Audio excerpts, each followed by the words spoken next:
ఆంధ్రప్రదేశ్ రాష్ట్ర అధ్యక్షులు శ్రీ పల్లా శ్రీనివాసరావు గారికి, వేదిక మీద ఉన్నటువంటి అతిరథ మహారథులకు, వేదిక ముందున్నటువంటి తెలుగుదేశం పార్టీ కుటుంబ సభ్యులకు నా యొక్క నమస్కారాలు తెలియజేస్తూ, ఈరోజు ఉత్తరాంధ్ర అభివృద్ధి, ఉత్తరాంధ్రాని ఒత్తి ఆంధ్రాగా మార్చినటువంటి జగన్మోహన్ రెడ్డి ఈరోజు ఉత్తమ ఆంధ్రాగా తీర్చిపోతున్నటువంటి మహానాయకుడు మన నాయకుడు నారా చంద్రబాబు నాయుడు గారని చెప్పి ఈ సందర్భంగా తెలియజేస్తున్నాను.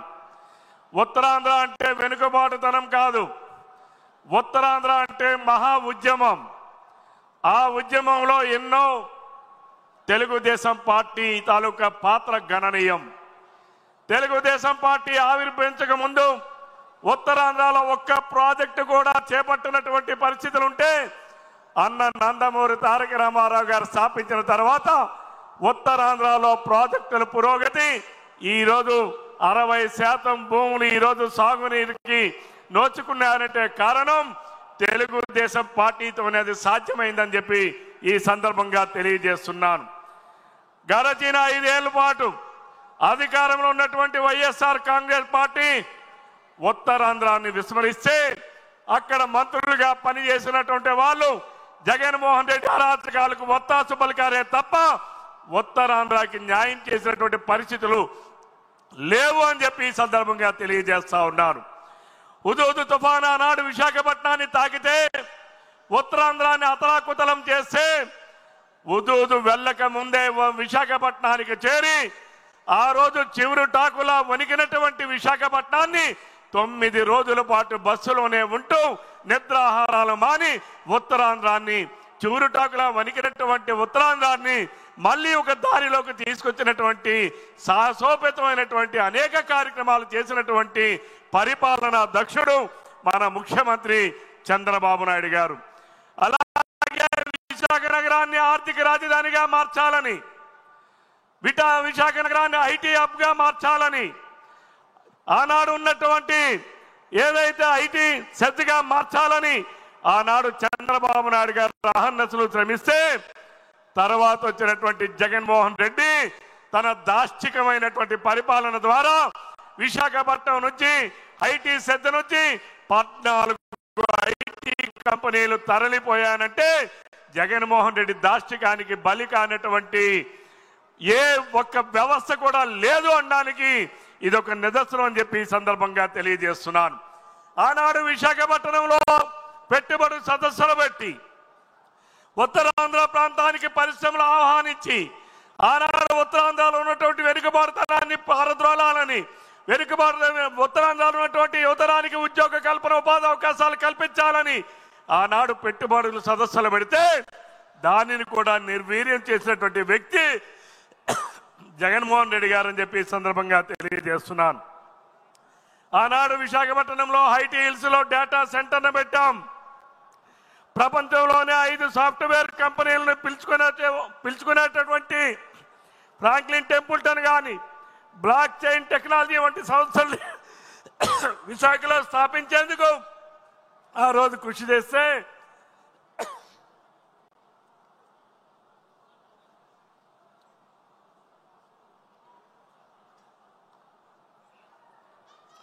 తర్వాత వచ్చిన జగన్మోహన్ రెడ్డి ఆ కంపెనీలు కూడా విశాఖపట్నం నుంచి తరిమేసేటటువంటి పరిస్థితి.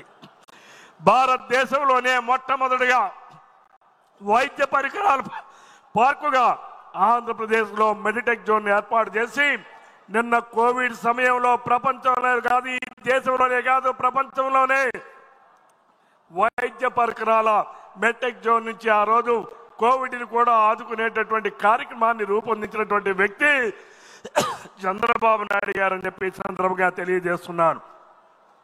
అలానే ఆనాడు విభజనలో భాగంగా గిరిజన విశ్వవిద్యాలయాన్ని ఆ రోజు తీసుకొచ్చి ఆ రోజు అక్కడ ఉన్నటువంటి విశాఖపట్నం విజయనగరం జిల్లాలో ఎస్కోట ప్రాంతంలో దానిని ఏర్పాటు చేస్తే దానిని కూడా నిర్వీర్యం చేసినటువంటి వ్యక్తి జగన్మోహన్ రెడ్డి అని చెప్పి సందర్భంగా తెలియజేస్తున్నాను.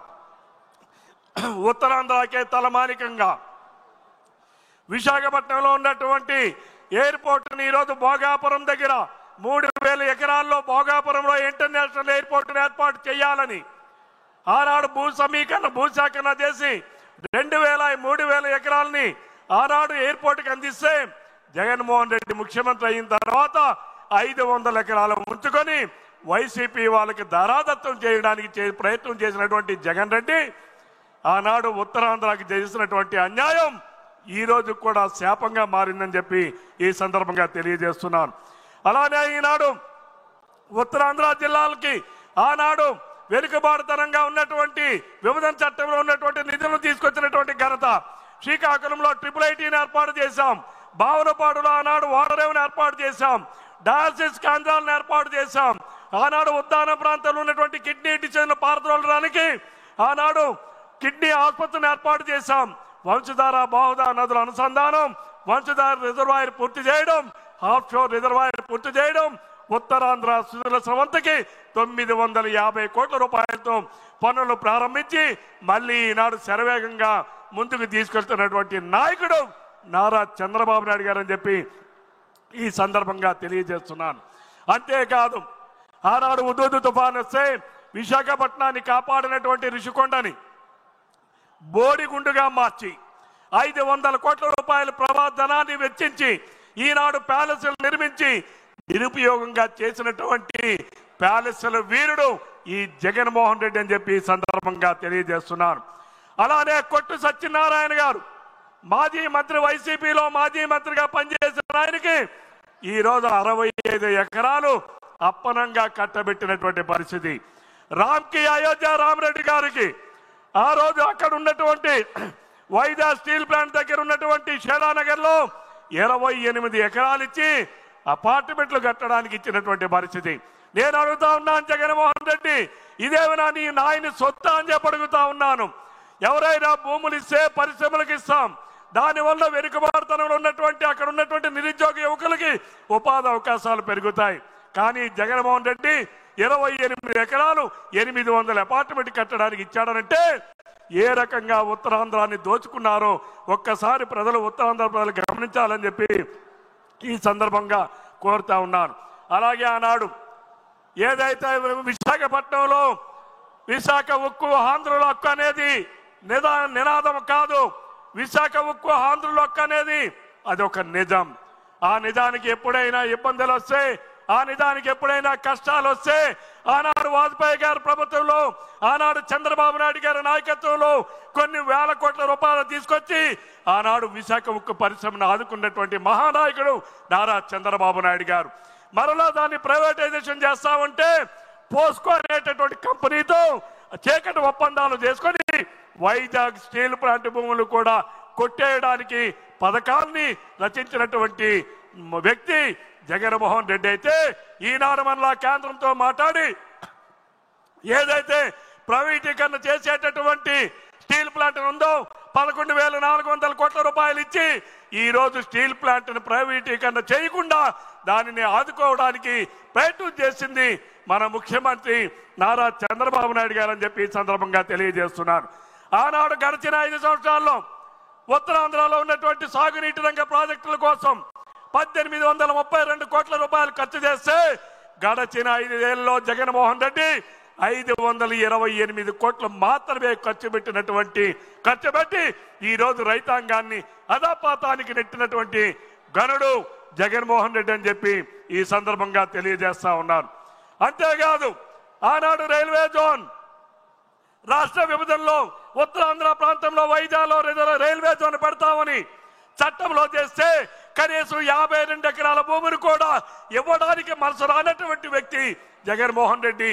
ఈనాడు 52 ఎకరాలు చంద్రబాబు నాయుడు గారి నాయకత్వంలో కూటమి ప్రభుత్వంలో 52 ఎకరాలు రైల్వే జోన్కి ఇచ్చి 200 కోట్ల రూపాయలు కేంద్రం నుంచి నిధులు తీసుకొచ్చి ఈ రోజు రైల్వే జోన్ కార్యాలయాలు ప్రారంభించడమే కాకుండా రేపు ఉత్తరాంధ్రలో రైల్వే డిపార్ట్మెంట్ లో కూడా ఉద్యోగాలు రావడానికి, ఉపాధి అవకాశాలు పెరగడానికి ఈనాడు రైల్వే జోన్ దోహదపడుతుందని చెప్పి ఈ సందర్భంగా తెలియజేస్తున్నాను. అంతేకాకుండా ఈనాడు ఋషికొండని ఐటీ సంస్థగా మారిస్తే అలాగే కొత్త ఐటీ సంస్థలు తీసుకొస్తా ఉంటే ఈ రోజు టీసీఎస్ 1360 కోట్ల రూపాయలు ఖర్చు పెట్టి 12,000 మంది నిరుద్యోగులకు ఉద్యోగాలు కల్పన చేస్తా ఉన్నట్టే దానికి కూడా అడ్డంకులు సృష్టించడానికి ప్రయత్నం చేస్తున్నటువంటి వ్యక్తి జగన్మోహన్ రెడ్డి అని చెప్పి ఈ సందర్భంగా తెలియజేస్తున్నాను.